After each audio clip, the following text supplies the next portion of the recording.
The housing market is more than just numbers and prices. It's a reflection of people's lives. Who is buying, where they are buying, and why they are making those decisions has changed dramatically in the past decade. In 2025, demographic shifts are reshaping Canadian real estate in ways that buyers, sellers, and investors cannot afford to ignore. From millennials entering peak home buying years, to aging baby boomers downsizing, to immigrants fueling demand in urban hubs, every demographic trend leaves a lasting imprint on the market. The big question is, how are these shifts influencing buyer behaviour, and what does that mean for the future of housing in Canada? 1. Millennials, the largest buyer group. Millennials now make up the largest share of home buyers in Canada. Many are entering their 30s and 40s, the traditional life stage for household formation and long-term property ownership. However, affordability challenges have forced them to rethink their housing choices. Instead of jumping straight into detached homes, many millennials are turning to townhouses and condos in urban centres for affordability and proximity to work. Smaller homes in secondary cities like Hamilton, Halifax or Kelowna, where prices are more manageable. Remote-friendly locations, since flexible work arrangements allow them to prioritise lifestyle over commuting distance. Millennial buyers are also highly informed. They research extensively online, follow real estate market updates, and expect transparency in transactions. Their behaviour has created demand for digital tools, virtual tours, and online mortgage platforms. 2. Baby boomers, downsizing and unlocking equity. Baby boomers, who once dominated the housing market, are entering retirement years and often choosing to downsize. Their motivations include reducing maintenance by moving from large detached homes to smaller condos or bungalows, unlocking equity by selling high-value properties in major cities, moving closer to family, or relocating to lifestyle-driven communities. Boomer downsizing is freeing up some supply in single-family homes, but not nearly enough to balance demand. At the same time, their preference for quality over quantity is pushing developers to build high-end condos and retirement-friendly housing in desirable areas. 3. Immigration and new Canadians driving demand. Canada's immigration targets remain high, with over 400,000 newcomers arriving annually. Most settle in urban centres like Toronto, Vancouver, and Montreal, driving significant housing demand. Newcomers typically rent initially while establishing employment and credit history.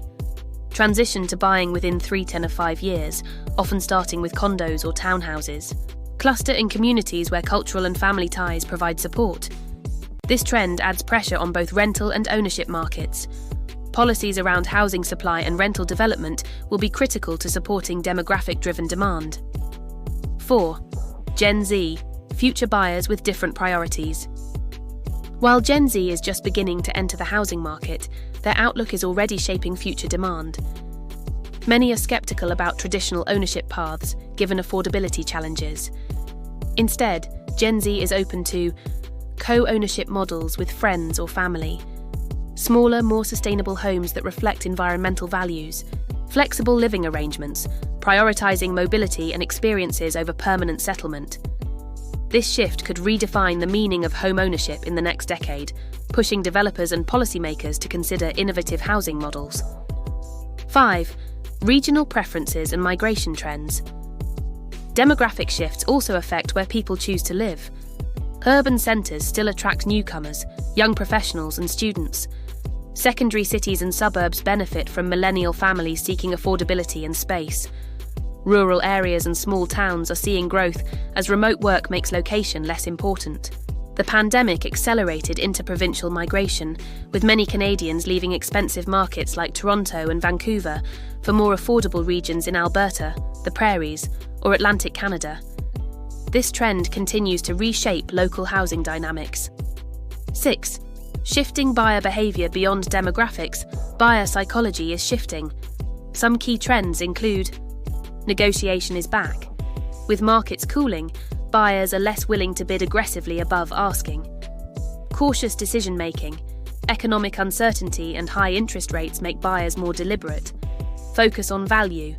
Buyers want homes that offer long-term livability, energy efficiency, and quality rather than speculative appreciation.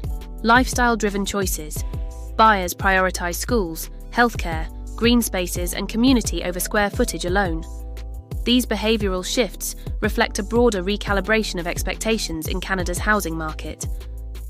7. Policy and affordability considerations.